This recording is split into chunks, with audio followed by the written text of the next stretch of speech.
Halo anak-anak, apa kabar? Salam sehat untuk kalian. Kita bertemu kembali dengan materi kehidupan manusia pada masa praaksara. Selamat belajar! Tujuan pembelajaran kita hari ini adalah menganalisis kehidupan manusia pada masa praaksara. Mengenal masa praaksara. Masa praaksara disebut juga sebagai masa nirleka. Praaksara adalah masa sebelum di mana manusia mengenal tulisan, dan nirleka adalah masa tidak ada tulisan. Masa praaksara dikenal sebagai masa prasejarah. Masa praaksara dimulai sejak manusia ada dan berakhir setelah manusia mulai mengenal tulisan. Berakhirnya masa praaksara tidak sama bagi tiap-tiap bangsa. Misalnya, bangsa Mesir dan Mesopotamia telah mengenal tulisan 3000 tahun sebelum Masehi.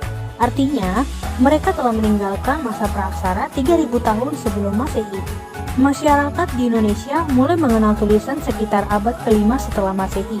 Hal ini diketahui dari yupa atau batu bertulis peninggalan kerajaan Kutai yang terdapat di Muara Kaman, Kalimantan Timur. Kehidupan manusia pada masa praaksara dapat dipelajari melalui peninggalan berupa artefak dan fosil. Artefak adalah benda peninggalan buatan tangan manusia di masa lampau yang dapat dipindahkan, sedangkan fosil adalah sisa-sisa atau bekas-bekas makhluk hidup yang menjadi batu atau mineral. Sekarang, mari kita perhatikan mengenai periodisasi masa praaksara. Periodisasi atau pembabakan zaman di muka bumi dapat dilakukan secara 3 hal. Yang pertama secara geologis, yang kedua secara arkeologis, dan yang ketiga secara perkembangan kehidupan manusia. Periodisasi secara geologis. Menurut para ahli geologi, sejarah perkembangan bumi terbagi menjadi 4 periode. Yang pertama, zaman Arkaikum, yang kedua, zaman Paleozoikum, yang ketiga, zaman Mesozoikum, yang keempat, zaman Neozoikum atau Kenozoikum. Pada zaman Neozoikum atau Kenozoikum dibagi lagi menjadi 2 zaman. Yang pertama, zaman Tertier dan yang kedua, zaman Kuartier. Pada zaman Kuartier inilah mulai ada tanda-tanda kehidupan manusia. Zaman Arkaikum yang merupakan zaman tertua dan berlangsung kira-kira sejak 2500 juta tahun yang lalu. Belum terdapat kehidupan pada zaman ini karena kulit bumi masih sangat panas. Zaman Paleozoikum. Zaman ini berlangsung kira-kira sejak 340 juta tahun yang lalu. Pada zaman ini mulai muncul tanda-tanda kehidupan, antara lainnya muncul binatang-binatang kecil yang tidak bertulang punggung, berbagai jenis ikan, amfibi, dan reptil. Zaman Mesozoikum. Zaman ini berlangsung kira-kira 140 juta tahun yang lalu. Pada zaman ini didominasi oleh binatang-binatang dengan bentuk tubuh yang besar seperti dinosaurus. Pada zaman ini juga muncul berbagai jenis burung. Zaman Mesozoikum disebut pula dengan zaman reptil karena pada zaman ini jenis binatang reptil paling banyak ditemukan. Neozoikum atau Kenozoikum. Zaman ini berlangsung sejak kira-kira 60 juta tahun yang lalu. Pada zaman Tertier, jenis-jenis reptil besar mulai punah dan bumi dikuasai oleh hewan-hewan besar menyusui. Contohnya gajah purba atau Mammuthus yang pernah hidup di Amerika Utara dan Eropa Utara. Zaman Kuartier berlangsung sejak 3 juta tahun yang lalu. Zaman ini merupakan awal kehidupan manusia pertama kali di muka bumi. Sekarang mari kita perhatikan mengenai periodisasi secara arkeologis. Secara arkeologis, masa praaksara dibedakan menjadi 2, yaitu zaman batu dan zaman logam. Zaman batu adalah zaman ketika sebagian besar perkakas penunjang kehidupan manusia terbuat dari batu. Zaman logam adalah zaman yang ditandai dengan kemampuan manusia dalam membuat alat-alat dari logam. Zaman batu dibagi menjadi 4 zaman, yaitu yang pertama Paleolitikum, Mesolitikum, Neolitikum, dan yang terakhir tradisi megalitik. Paleolitikum. Paleo artinya tua, litos artinya batu, sehingga Paleolitikum diartikan sebagai zaman batu tua. Zaman ini diperkirakan berlangsung selama 600.000 tahun silam. Hasil kebudayaannya banyak ditemukan di daerah Pacitan dan Ngandong, Jawa Timur. Kehidupan manusia pada zaman Paleolitikum sangat sederhana. Hidup secara berpindah-pindah atau nomaden, memperoleh makanan dengan cara berburu, mengumpulkan buah-buahan, umbi-umbian, serta menangkap ikan. Alat yang digunakan pada zaman Paleolitikum terbuat dari batu yang masih kasar dan belum diasah, seperti kapak perimbas atau alat serpih. Mesolitikum. Mesolitikum berasal dari kata meso yang artinya tengah dan litos yang artinya batu, sehingga zaman ini disebut sebagai zaman batu tengah. Pada zaman Mesolitikum, manusia sudah ada yang hidup secara menetap. Ciri dari zaman ini adalah kebudayaan Kyoken-Modinger dan kebudayaan Abri-Sosroch. Kyoken-Modinger. Kyoken-Modinger berasal dari bahasa Denmark, yaitu Kyoken yang artinya dapur dan moding artinya sampah, maka diartikan sebagai sampah dapur. Kyoken-Modinger ditemukan di sepanjang pantai timur Sumatera, yakni antara Langsa dan Medan. Kyoken-Modinger adalah timbunan kulit kerang dan siput yang sudah menggunung dan sudah menjadi fosil. Kebudayaan Abri-Sosroch.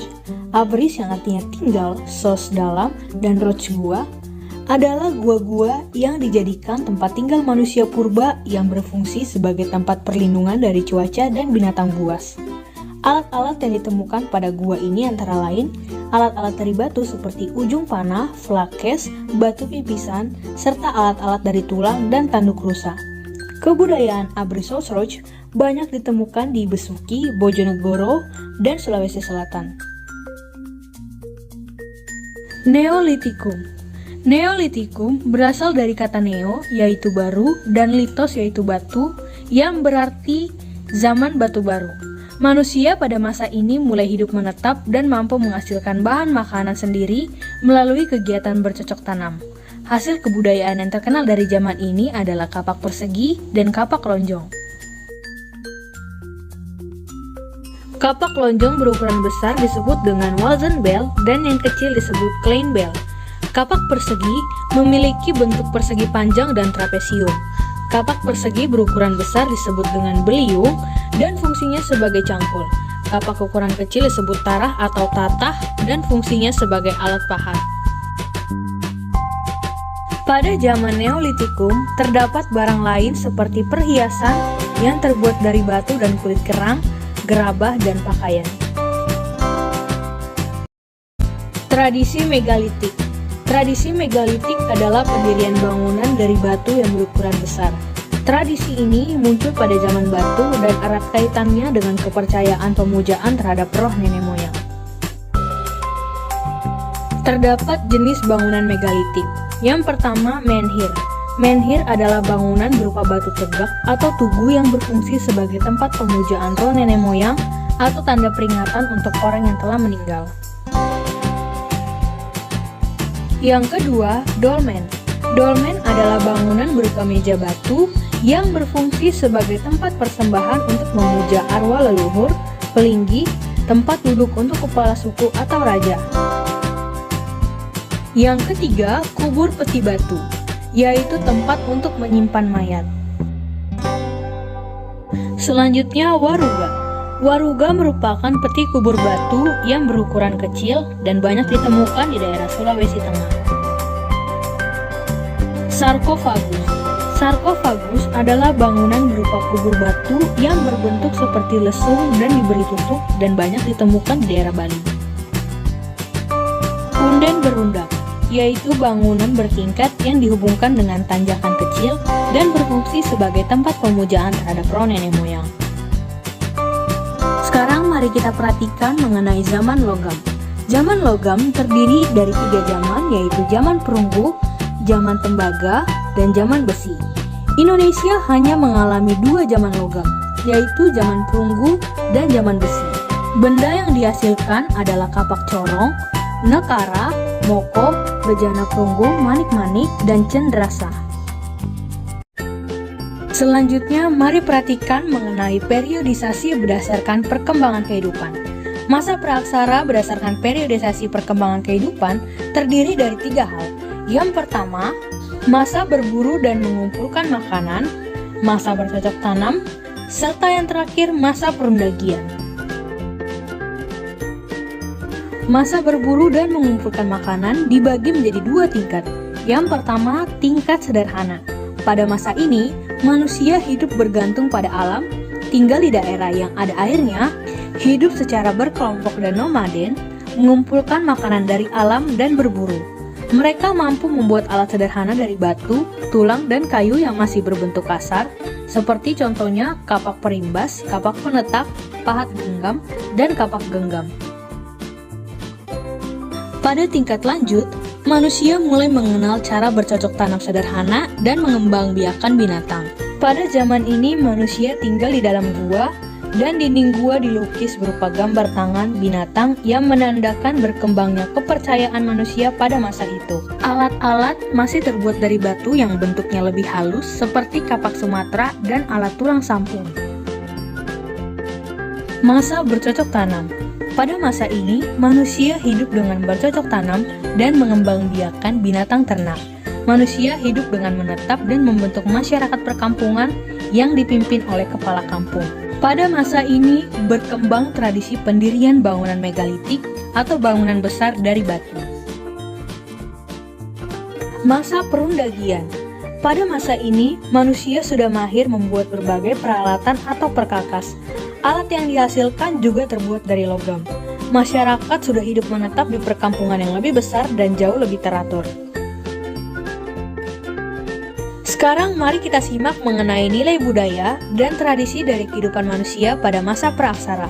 Yang pertama, nilai religius atau kepercayaan animisme dan dinamisme, nilai gotong royong, nilai musyawarah, tradisi bahari atau pelayaran, tradisi bercocok tanam, dan nilai keadilan. Nenek moyang bangsa Indonesia, Paul dan Fritz Saracen mengemukakan bahwa penduduk asli Indonesia adalah suatu ras yang berkulit gelap dan bertubuh kecil. Saracen menyebutnya sebagai suku bangsa Veda. Orang Veda kemudian menyebar ke timur dan mendiami wilayah Papua, Sulawesi Selatan, Kai, Seram, Timur Barat, Flores Barat, dan terus ke timur hingga ke Kepulauan Melanesia. Ras lain yang menghuni kepulauan Indonesia adalah Proto-Melayu dan Deutero-Melayu. Proto-Melayu dan Deutero-Melayu tiba di kepulauan Indonesia dalam 2 gelombang kedatangan, yaitu jalur barat dan jalur timur. Jalur barat berasal dari Yunan, Cina bagian selatan, masuk ke Indochina, Siam, Semenanjung Melayu, Sumatera, hingga akhirnya menyebar di Indonesia. Sedangkan jalur timur melewati kepulauan Ryukyu, Jepang, menuju Taiwan, Filipina, Sangir, dan masuk ke Sulawesi. Proto-Melayu bermigrasi dengan membawa perkakas dari batu berupa kapak persegi melalui jalur barat dan kapak lonjong melalui jalur timur. Suku yang tergolong Proto-Melayu adalah suku Mentawai, Dayak, dan Toraja. Deutero-Melayu berasal dari Indochina bagian utara. Mereka memperkenalkan perkakas dan senjata yang terbuat dari besi atau logam. Suku bangsa yang termasuk Deutero-Melayu yaitu Melayu, Minang, Jawa, dan Bugis. Demikianlah anak-anak pelajaran kita pada hari ini dengan materi kehidupan manusia pada masa praaksara.